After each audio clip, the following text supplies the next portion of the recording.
ગુજરાતના એક સમૃદ્ધ ગામના પાદરમાં મગનભાઈ પટેલનું આલીશાન મકાન આવેલું હતું. ખેતીવાડી અને વેપારમાં તેમનું નામ આખા પંથકમાં આદર સાથે લેવાતું હતું. મગનભાઈના ઘરે લક્ષ્મીનો વાસ હતો, પણ તેમના જીવનનું સાચું ધન તો તેમની એકની એક દીકરી રાધા હતી. રાધા નાનપણથી જ ખૂબ જ સંસ્કારી અને ભણવામાં તેજસ્વી હતી. મગનભાઈએ તેને ક્યારેય દીકરા દીકરીના ભેદભાવનો અહેસાસ થવા દીધો નહોતો. રાધાના ઉછેરમાં તેમણે આધુનિક શિક્ષણની સાથે સાથે સંસ્કારોનું સિંચન પણ કર્યું હતું. ગામના લોકો રાધાના સ્વભાવના વખાણ કરતા થાકતા નહીં. જ્યારે રાધાના લગ્નની ઉંમર થઈ ત્યારે મગનભાઈએ દીકરી માટે શ્રેષ્ઠ ઘર શોધવા માટે આકાશ પાતાળ એક કરી દીધા. તેઓ ઈચ્છતા હતા કે તેમની લાડકી દીકરી જે રાજકુમારીની જેમ ઉછરી છે તે સાસરે જઈને પણ સુખી રહે. ઘણી તપાસ અને મુલાકાતો પછી મગનભાઈએ બાજુના શહેરના એક પ્રતિષ્ઠિત અને સંપન્ન પરિવારમાં રાધાનું માગું સ્વીકાર્યું. છોકરો ભણેલો હતો અને પરિવારની સમાજમાં મોટી પ્રતિષ્ઠા હતી. ધામધૂમથી લગ્ન લેવાયા અને મગનભાઈએ પોતાની હેસિયત મુજબ દીકરીને કરિયાવરમાં આપવામાં કંઈ બાકી નહોતું રાખ્યું. લગ્નના શરૂઆતના દિવસોમાં બધું જ સ્વપ્ન જેવું લાગતું હતું. રાધાએ નવા ઘરમાં પગ મૂકતા જ પોતાના મીઠા સ્વભાવથી બધાના દિલ જીતવાનો પ્રયત્ન કર્યો, પરંતુ જેમ જેમ સમય વીતતો ગયો તેમ તેમ સાસરિયાઓના વર્તનમાં પરિવર્તન આવવા લાગ્યું. જે સાસુ શરૂઆતમાં વહાલ વરસાવતા હતા તે હવે રાધાના કામમાં અને તેના પિયરની વાતોમાં ખોળખાપણ કાઢવા લાગ્યા. રાધાના સાસરિયામાં ઉપરથી તો પ્રતિષ્ઠાનું લેબલ લાગેલું હતું, પણ અંદરથી લોભનો અજગર છુપાયેલો હતો. તેમને રાધા કરતાં મગનભાઈની સંપત્તિમાં વધુ રસ હતો. રાધાનો પતિ પણ શરૂઆતમાં સહાયક લાગતો હતો, પરંતુ તે પોતે પણ પોતાના માતા પિતાના ઈશારે ચાલનારો નીકળ્યો. ઘરના દરેક નાના પ્રસંગે રાધાને પિયરમાંથી કિંમતી ભેટો લાવવા માટે દબાણ કરવામાં આવતું.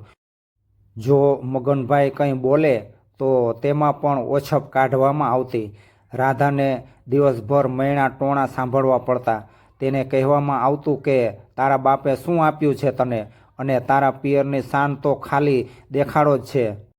રાધા આ બધું સાંભળીને અંદરથી હલી જતી, પણ તે તેના ચહેરા પર હંમેશા શાંતિ રાખવાનો પ્રયત્ન કરતી. માનસિક પ્રતાડના હવે રાધાના રોજિંદા જીવનનો હિસ્સો બની ગઈ હતી. તેને રસોડામાં જમવા બાબતે અથવા તો ઘરના કામ બાબતે અપમાનિત કરવામાં જ આવતી. રાધા જ્યારે પણ એકાંતમાં બેસતી ત્યારે તેની આંખમાંથી અશ્રુની ધારાઓ વહેતી, પણ ફોન પર જ્યારે તેના પિતા મગનભાઈનો અવાજ સંભળાતો ત્યારે તે પોતાનું બધું જ દુઃખ દબાવી દેતી. તે જાણતી હતી કે મગનભાઈએ તેને ખૂબ જ અરમાનો સાથે સાસરે વળાવી છે. જો તે પોતાની તકલીફ પિતાને કહેશે તો મગનભાઈની વર્ષોની કમાયેલી આબરૂ અને માનસિક શાંતિ છીનવાઈ જશે. તે મગનભાઈને દુઃખી જોવા નહોતી માગતી, એટલે જ તેણે મૌન રહેવાનો રસ્તો પસંદ કર્યો. આ મૌન જ ધીરે ધીરે રાધાના અસ્તિત્વને ખોતરી ખાઈ રહ્યું હતું. આ રાધાની વાર્તાનો પ્રથમ સ્ક્રિપ્ટનો વિસ્તાર છે, જેમાં રાધાના સાસરીના વાતાવરણ અને તેની મનોદશાનું વર્ણન છે. સમય વીતતો ગયો અને રાધાના સાસરિયાઓનો લોભ હવે મર્યાદા ઓળંગી રહ્યો હતો.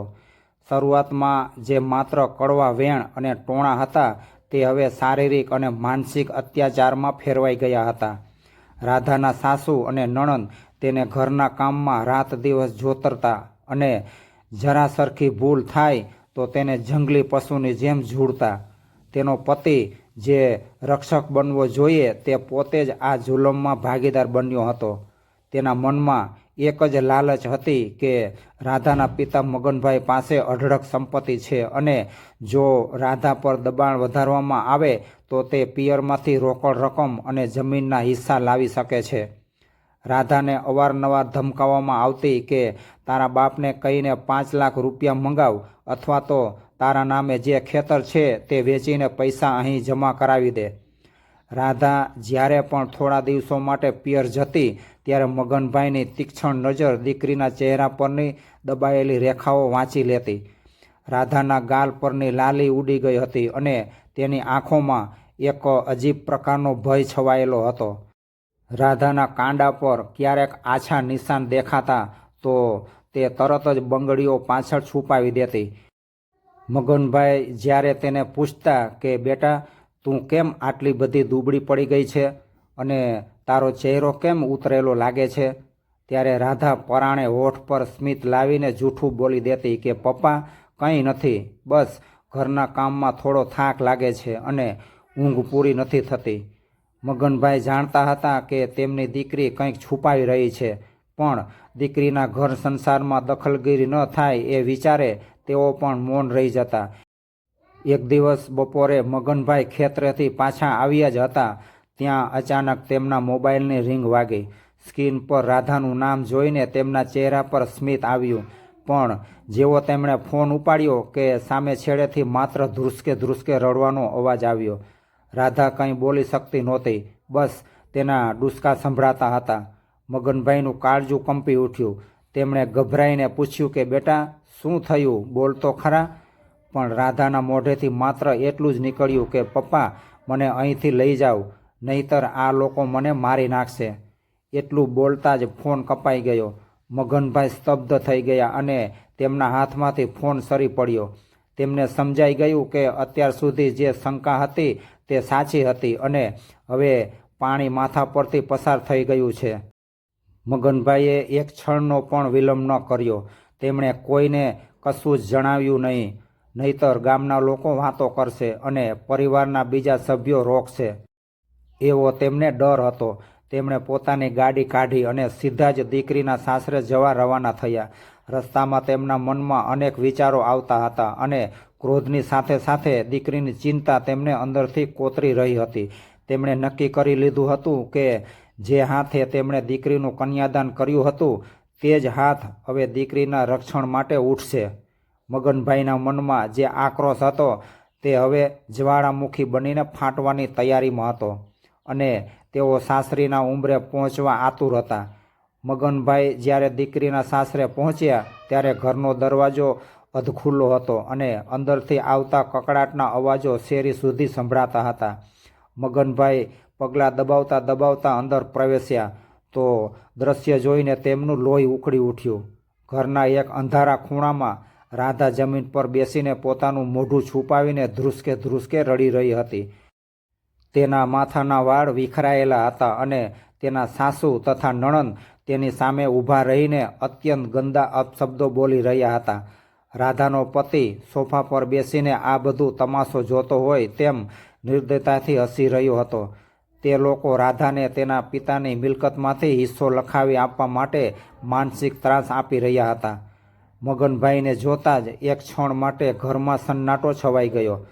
સામાન્ય રીતે કોઈ પણ પિતા આવી સ્થિતિમાં કાં તો ગુસ્સામાં આવીને ઝઘડો કરે અથવા તો વેવાઈના પગે પડીને દીકરીને સુખી રાખવા માટે આજીજી કરે, પરંતુ મગનભાઈના ચહેરા પર એક અજીબ શાંતિ હતી. તેમના મનમાં વાવાઝોડું હતું પણ બહાર ગંભીરતા હતી. તેઓ ધીમા ડગલે રાધા પાસે ગયા અને તેના માથા પર હાથ મૂક્યો. રાધાએ જ્યારે પોતાના પિતાને આવેલા જોયા ત્યારે તે વધુ જોરથી રડી પડી અને પિતાને વળગી ગઈ. મગનભાઈએ રાધાને હિંમત આપી અને તેનો હાથ પકડીને ઊભી કરી. ત્યારબાદ તેમણે સાસરિયાઓ સામે જોયું. તેમની નજરમાં એક એવી ધાર હતી કે સામે ઊભેલા લોકોની નજર ઝૂકી ગઈ. મગનભાઈએ શાંત પણ મક્કમ અવાજે કહ્યું કે મેં મારી દીકરીને લાડકોટથી ઉછરીને ભણાવી ગણાવીને તમને સોંપી હતી. મેં તમને અન્નપૂર્ણા આપી હતી, પણ તમે તેને કઠપૂતળી સમજી લીધી છે. મેં મારી દીકરીને તમારા ઘરે માર ખાવા કે અપમાનિત થવા માટે નથી મોકલી. તમે કદાચ ભૂલી ગયા છો કે જે ઘરમાં લક્ષ્મી જેવી દીકરીનું અપમાન થાય છે ને ત્યાં સુખ અને શાંતિ ક્યારેય ટકતા નથી. મગનભાઈની વાત સાંભળીને સાસરિયાઓને લાગ્યું કે કદાચ મગનભાઈ હવે સમાધાન કરવા માગે છે અથવા ડરી ગયા છે. રાધાના સસરાએ અભિમાનમાં આવીને કહ્યું કે જો તમારે તમારી દીકરીનું ઘર વસાવવું હોય તો અમારે જે જોઈએ તે આપવું જ પડશે. મગનભાઈએ તરત જ પોતાના કુર્તાના ખિસ્સામાંથી એક કાગળ બહાર કાઢ્યો. એ કાગળ જોઈને સાસરિયાઓની આંખોમાં ચમક આવી ગઈ. તે મગનભાઈની વર્ષોની મહેનતથી ઊભી કરેલી તમામ ખેતીની જમીન અને મિલકતના અસલ દસ્તાવેજો હતા. સાસરિયાઓને લાગ્યું કે મગનભાઈ હાર માની ગયા છે અને દીકરીના સંસારને બચાવવા માટે પોતાની તમામ મિલકત તેમના નામે કરવા માટે તૈયાર થયા છે. લોભી સાસરિયાઓ મનોમન મલકાવા લાગ્યા કે આખરે તેમનો દાવ સફળ થયો. તેમને એમ હતું કે પિતાનો દીકરી પ્રત્યેનો મોહ તેમને આ મિલકત અપાવી દેશે, પણ મગનભાઈના મનમાં તો કંઈક અલગ જ યોજના આકાર લઈ રહી હતી, જેની કલ્પના પણ આ લોભી પરિવારે કરી નહોતી. આ ત્રીજી સ્ક્રિપ્ટનો વિસ્તાર છે, જેમાં મગનભાઈની એન્ટ્રી અને મિલકતના દસ્તાવેજોની વાત છે. સાસરિયાઓના ચહેરા પર લાલચની લાળ ટપકી રહી હતી. તેમને લાગ્યું કે મગનભાઈ હવે લાચાર થઈને આ દસ્તાવેજો તેમના હાથમાં મૂકી દેશે અને રાધાના સંસારના બદલામાં પોતાની આખી જિંદગીની કમાણી હોમી દેશે. રાધાનો પતિ પણ મનોમન મલકાતો હતો કે હવે તેની પાસે ગાડી અને બંગલાની ચાવીઓ આવી જશે. આખા ઓરડામાં એક વિચિત્ર પ્રકારની શાંતિ છવાયેલી હતી. માત્ર મગનભાઈના શ્વાસનો અવાજ સંભળાતો હતો. મગનભાઈએ દસ્તાવેજ હાથમાં લીધા અને એકવાર પોતાની દીકરીના રણમસ ચહેરા સામે જોયું. એ વખતે રાધાની આંખોમાં આશા નહોતી, પણ એક પ્રકારનું શરમનું પળ હતું કે જેના કારણે તેના પિતા આજે પાયમાલ થઈ રહ્યા છે. પરંતુ બીજી જ ક્ષણે જે બન્યું તેણે બધાના હોશ ઉડાડી દીધા. મગનભાઈએ પૂરી તાકાત લગાવીને એ મિલકતના દસ્તાવેજોના ટુકડે ટુકડા કરી નાખ્યા. કાગળના એ સફેદ ટુકડાઓ હવામાં ફેલાઈને જમીન પર વેરાવા લાગ્યા. આ જોઈને સાસરિયાઓ સ્તબ્ધ થઈ ગયા. રાધાના સસરા તો સોફા પરથી ઊભા થઈ ગયા અને રાડ પાડીને બોલ્યા કે આ શું છે મગનભાઈ, તમે હોશમાં તો છો ને? મગનભાઈએ ગર્જના કરતા અવાજે કહ્યું કે હું તો પૂરા હોશમાં છું. મને એમ હતું કે તમે લોકો સંસ્કારી છો, એટલે જ મેં મારી દીકરી તમને સોંપી હતી, પણ તમને તો લોહીના બદલે પૈસા પીવાની આદત છે. જે પરિવાર મારી દીકરીના આંસુની કિંમત નથી સમજી શકતો તેને મારી એક પાઈ મેળવવાનો કોઈ અધિકાર નથી. મારી સંપત્તિ મારા લોહી માટે છે, તમારા જેવા લોભી વરુઓ માટે નથી, સમજ્યા? મગનભાઈએ રાધાનો હાથ પકડ્યો અને તેને ઊભી કરી. તેમણે મક્કમતાથી કહ્યું કે ચાલ બેટા, તારો બાપ હજુ જીવે છે, તારે આ નરકમાં એક ક્ષણ પણ રહેવાની જરૂર નથી. રાધા હજુ પણ ડઘાઈ ગઈ હતી, પણ પિતાનો હાથ પકડતા જ તેને અંદરથી એક નવી ઊર્જાનો અનુભવ થયો. જેવી રાધા ઉંબરો ઓળંગવા ગઈ કે તરત જ તેના સાસુએ બૂમ પાડીને કહ્યું કે જો આજે તે આ ઉંબરો ઓળંગ્યો ને તો યાદ રાખજે કે આ ઘરના દરવાજા તારા માટે કાયમ માટે બંધ થઈ ગયા છે. તું ક્યારેય પાછી નહીં આવી શકે અને સમાજમાં તારું મોઢું બતાવવા જેવી નહીં રહે.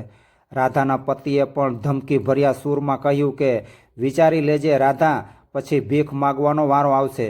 મગનભાઈ ઉંબરા પર જ ઊભા રહી ગયા અને પાછા ફરીને સાસરિયાઓની આંખોમાં આંખ પરોવીને જવાબ આપ્યો કે મારે મારી દીકરીને અહીં પાછી મોકલવી જ નથી. તમે આને તમારું ઘર કહો છો? આ ઘર નથી પણ કતલખાનું છે, જ્યાં તમે મારી દીકરીના સપનાઓ અને તેના આત્મસન્માનની કતલ કરી નાખી છે. એક પિતા તરીકે મારી જવાબદારી તેને સાસરે વળાવવાની હતી, પણ હવે મારી જવાબદારી તેને આ નરકમાંથી જીવતી બહાર કાઢવાની છે. જાઓ, તમારા દરવાજા બંધ કરી દો, કારણ કે હવે મારી દીકરીને તમારી દયાની જરૂર નથી. મગનભાઈ રાધાને લઈને સીધા જ બહાર નીકળી ગયા અને પાછળ વળીને જોયા વગર પોતાની ગાડી તરફ ડગલા માંડ્યા.